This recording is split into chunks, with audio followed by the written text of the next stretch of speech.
আসসালামু আলাইকুম। সংবাদে আপনাদের সবাইকে স্বাগত জানাচ্ছি। আমি ফিরোজ তোহা। শুরুতেই আরবে কেবলস সংবাদ শিরোনাম। বাংলাদেশের সর্বশেষ গুরুত্বপূর্ণ আপডেট সংবাদ আপনাকে স্বাগত। শুরুতেই সংবাদ শিরোনাম, পরে বিস্তারিত। শুরুতেই জানাবো, হাসনাত আবদুল্লাহকে তুলে নিয়ে যাচ্ছে প্রাইভেট বিশ্ববিদ্যালয়ের শিক্ষার্থীরা, দাবিটি মিথ্যা। জাতীয় নাগরিক পার্টি এনসিপির দক্ষিণাঞ্চলের মুখ্য সংগঠক হাসনাত আবদুল্লাহকে তুলে নিয়ে যাচ্ছে প্রাইভেট বিশ্ববিদ্যালয়ের শিক্ষার্থীরা, এমন একটি ভিডিও সম্প্রতি সামাজিক যোগাযোগ মাধ্যমে ভাইরাল হয়েছে। তবে দাবিটি সত্য নয় বলে জানিয়েছেন ফ্যাক্ট চেকিং প্রতিষ্ঠান রিউমার স্ক্যানার। এরপর জানাবো, সংসদে কে যাবে সেটি নির্ধারণ করবে জনগণ, ভারত নয় বললেন হাসনাত আবদুল্লাহ। বৈষম্যবিরোধী ছাত্র আন্দোলনের আহ্বায়ক হাসনাত আবদুল্লাহ বলেছেন, সংসদ ভবনে কে বা কারা যাবে সেটা নির্ধারণ করবে দেশের সাধারণ জনগণ, ভারত নয়। শুক্রবার ২৮ ফেব্রুয়ারি বিকেলে রাজধানীর মানিক মিয়া এভিনিউতে নতুন দলের আত্মপ্রকাশ অনুষ্ঠানে সব কথা বলেছেন তিনি। এদিকে জাতীয় নাগরিক পার্টির ঘোষণাপত্রে যা আছে, আত্মপ্রকাশ করেছে নতুন শিক্ষার্থীদের রাজনৈতিক দল জাতীয় নাগরিক পার্টি এনসিপি। শুক্রবার ২৮ ফেব্রুয়ারি সন্ধ্যায় রাজধানীর মানিক মিয়া অ্যাভিনিউতে জুলাই শহীদ ইসমাইল হোসেন রাব্বির বোন মিম আক্তার দলটির নাম ঘোষণা করেছেন। সেই সঙ্গে ঘোষণা করা হয়েছে ১৫১ সদস্যের আহ্বায়ক কমিটিও। এবারে জানাবো, নতুন দলের সঙ্গে আলোচনার দরজা খোলা থাকবে বললেন গোলাম পরোয়ার। তরুণদের নতুন রাজনৈতিক দলকে স্বাগত জানিয়েছে বাংলাদেশ জামাত ইসলামী। এই প্রসঙ্গে দলটির সেক্রেটারি জেনারেল মিয়া গোলাম পরোয়ার বলেছেন, যে কোনো বিষয় নিয়ে আমাদের সঙ্গে আলাপ আলোচনার জন্য শিক্ষার্থীদের নতুন রাজনৈতিক দলের জন্য দরজা খোলা থাকবে। এদিকে রাজবাড়ীতে মাদক ব্যবসায়ী মাসুদ গ্রেপ্তার। রাজবাড়ীতে অভিযান চালিয়ে অস্ত্র ও মাদক ব্যবসায়ী এবং শীর্ষ সন্ত্রাসী মাসুদ রানাকে গ্রেপ্তার করেছে জেলা গোয়েন্দা শাখা ডিবি। শুক্রবার ২৮ ফেব্রুয়ারি বিকাল ৫:৩০টার দিকে রাজবাড়ী সদর দয়ালনগর এলাকা থেকে তাকে গ্রেপ্তার করা হয়। এবং সর্বশেষ জানাবো, জবির দেয়ালে জয় বাংলা লেখার সময় নিষিদ্ধ সংগঠন ছাত্রলীগের কর্মী গ্রেপ্তার। জগন্নাথ বিশ্ববিদ্যালয়ের দেয়ালে জয় বাংলা লেখার সময় নিষিদ্ধ ঘোষিত এক ছাত্রলীগ কর্মীকে আটক করেছে বিশ্ববিদ্যালয়ের শিক্ষার্থীরা। আটককৃত ছাত্রলীগ কর্মী নিজের নাম রেজানুল করিম চয়ন ৩১ বলে দাবি করেছেন। প্রিয় দর্শক, এতক্ষণ শুনছিলেন সংবাদ শিরোনাম, এবারে বিস্তারিত। তবে তার আগে বন্ধুরা, অনুরোধ থাকবে সংবাদটিতে একটি লাইক দিন। এই চ্যানেলে আপনি নতুন হয়ে থাকলে আমাদের সংবাদটি দেখতে দেখতে চ্যানেলটি সাবস্ক্রাইব করে রাখুন, যাতে করে বন্ধুরা আমাদের পরবর্তী লেটেস্ট আপডেট সংবাদগুলো সবার আগে আপনার কাছে পৌঁছে যায়। কমেন্ট করে আপনার মূল্যবান মতামত জানিয়ে দিন আপনি বিশ্বের কোন দেশ থেকে বা বাংলাদেশের কোন স্থান থেকে আমাদের সংবাদটি দেখছেন এবং শুনছেন। এবারে বিস্তারিত। হাসনাত আবদুল্লাহকে তুলে নিয়ে যাচ্ছে প্রাইভেট বিশ্ববিদ্যালয়ের শিক্ষার্থীরা, দাবিটি মিথ্যা।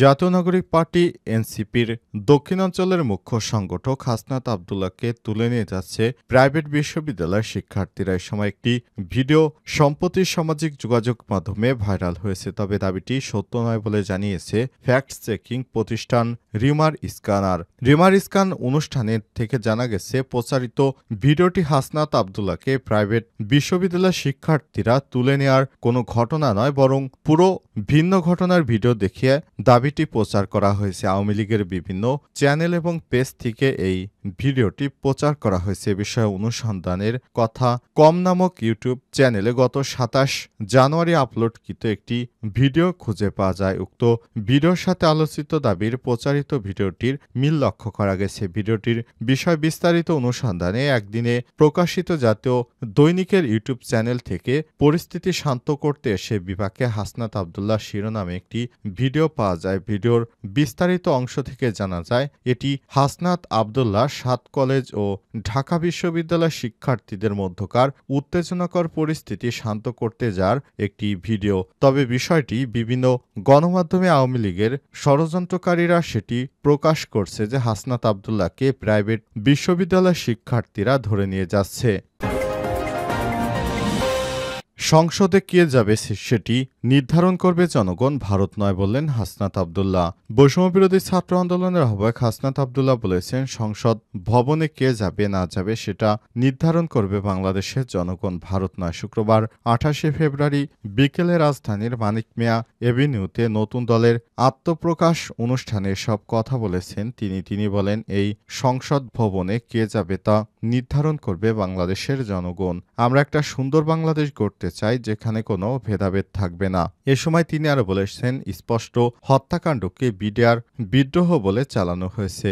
আপনারা দেখেছেন শাপলা চত্বরে আমাদের দাড়ি টুপিওয়ালা ভাইদের উপর রাতের অন্ধকারে কিভাবে গণহত্যা চালানো হয়েছে। আপনারা দেখেছেন কিভাবে দিনের ভোট রাতে দেওয়ার সংস্কৃতি চালু হয়েছে। হাসনাত আব্দুল্লাহ বলেছেন, আমরা স্টেট গড়তে পারিনি, আমাদের প্রতিষ্ঠানগুলো ভেঙে পড়েছে। আমরা সুশাসন নিশ্চিত করতে পারিনি, আমরা স্বাধীন বিচার বিভাগ নিশ্চিত করতে পারিনি। আমরা কমিটমেন্ট দিতে চাই আমাদের ইনস্টিটিউটগুলোকে প্রপারলি গড়ে তুলব। বিভাজনের রাজনীতি ভুলে গিয়ে আমরা একত্ববদ্ধ হয়ে সবসময় একসঙ্গে কাজ করব, আগামীর বাংলাদেশ গড়ব বলেও জানিয়েছেন হাসনাত আব্দুল্লাহ। বৈষম্যবিরোধী ছাত্র আন্দোলনের অন্যতম সমন্বয়ক হাসনাত আব্দুল্লাহ বেশ আলোচনায় রয়েছেন। জাতীয় নাগরিক পার্টির ঘোষণাপত্রে যা আছে আত্মপ্রকাশ করেছে নতুন রাজনৈতিক দল জাতীয় নাগরিক পার্টি এনসিপি। শুক্রবার ২৮ ফেব্রুয়ারি সন্ধ্যায় রাজধানীর মানিক মিয়া অ্যাভিনিউতে জুলাইয়ের শহীদ ইসমাইল হোসেন রাব্বির বোন মিম আক্তার দলটির নাম ঘোষণা করেন। সেই সঙ্গে ঘোষণা করা হয়েছে ১৫১ সদস্যের আহ্বায়ক কমিটিও। এদিন আত্মপ্রকাশ অনুষ্ঠানে জাতীয় নাগরিক পার্টি এনসিপির ঘোষণাপত্র পড়ে শোনান দলটির আহ্বায়ক নাহিদ ইসলাম। পাঠকদের জন্য ঘোষণাপত্রটি হুবহু তুলে ধরা হলো। জুলাই ২০২৪-এ ছাত্র জনতার অভ্যুত্থানের প্রেক্ষাপটে বৈষম্যবিরোধী ছাত্র আন্দোলনের নেতৃত্বে এবং জাতীয় নাগরিক কমিটির উদ্যোগে আমরা বাংলাদেশের ছাত্র জনতা এই মর্মে ঘোষণা করছি, আমরা হাজার বছরের ঐতিহাসিক পরিক্রমায় বঙ্গীয় বদ্বীপের জনগোষ্ঠী হিসেবে এক সমৃদ্ধ এবং সক্রিয় সংস্কৃতি নিয়ে দাঁড়িয়ে আছি। প্রায় ২০০ বছরের ব্রিটিশ ঔপনিবেশিক শাসনের বিরুদ্ধে দীর্ঘ লড়াইয়ের পর ১৯৪৭ সালে পাকিস্তান রাষ্ট্রের গোড়াপত্তন ঘটে। তবে শোষণ ও বৈষম্য থেকে দেশের গণমানুষকে মুক্তি মেলেনি। ফলে দীর্ঘ ২৩ বছর সংগ্রামের ধারাবাহিকতায় ১৯৭১ সালে মহান মুক্তিযুদ্ধের মাধ্যমে লাখো শহীদদের রক্তের বিনিময়ে স্বাধীন বাংলাদেশ রাষ্ট্রের জন্ম হয়েছে। কিন্তু স্বাধীনতার পর দীর্ঘ সময় ধরে বাংলাদেশের জনগণকে বারবার গণতন্ত্রের জন্য লড়াই করতে হয়েছে। ১৯৯০ সালে ছাত্র জনতা বুকের তাজা রক্ত দিয়ে সামরিক স্বৈরাচারকে হটিয়েছে। তথাপি স্বাধীনতার ৫ দশক পেরিয়ে আমরা গণতন্ত্র, সাম্য, মানবিক মর্যাদা ও সামাজিক ন্যায় বিচার নিশ্চিত করতে পারিনি। এমন একটি রাজনৈতিক বন্দোবস্ত তৈরি করতে পারিনি। বিগত ১৫ বছর দেশে একটি নিষ্ঠুর ফ্যাসিবাদী শাসন ব্যবস্থা কায়েম হয়েছিল, যেখানে রাষ্ট্রীয় প্রতিষ্ঠানগুলোকে ক্ষমতাসীন দলের সাথে বেপরোয়াভাবে ব্যবহার করে গণতন্ত্রকে ধ্বংস করা হয়েছে। বিগত ফ্যাসিস্ট সরকারের নির্দেশে রাষ্ট্রের বিভিন্ন গুরুত্বপূর্ণ অর্গানগুলোকে ধ্বংস করে দেওয়া হয়েছে। এগুলো আমরা মেরামত করতে চাই।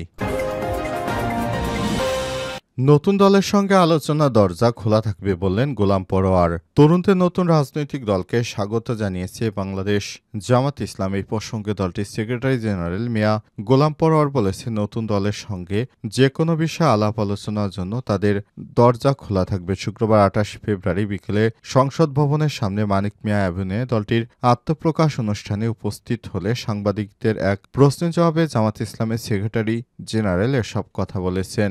ইতিমধ্যে অনুষ্ঠানে যোগ দিয়েছেন বিভিন্ন রাজনৈতিক দলের নেতা, সুশীল সমাজের প্রতিনিধি। এদের মধ্যে নাগরিক ঐক্যের সভাপতি মাহমুদুর রহমান মান্না, গণসংহতি আন্দোলনের প্রধান সমন্বয়কারী জোনায়েদ সাকি, হেফাজতে ইসলামের নায়েবে আমির আহমেদ আলী কাসেমি, বিকল্পধারা মেজর অবসরপ্রাপ্ত আব্দুল মান্নান, বাংলাদেশ খেলাফতে মজলিসের মহাসচিব মাওলানা জালাল উদ্দিন আহমেদ, লেবার পার্টির একাংশ চেয়ারম্যান মুস্তাফিজুর রহমান ইরান, ইসলামী ঐক্যজোটের সভাপতি জসিম উদ্দিন, বিএলডিপির চেয়ারম্যান শাহাদাত হোসেন সেলিম, বাংলাদেশ খেলাফতে মজলিসের মহাসচিব আহমেদ আবদুল্লাহ কাদের প্রমুখ।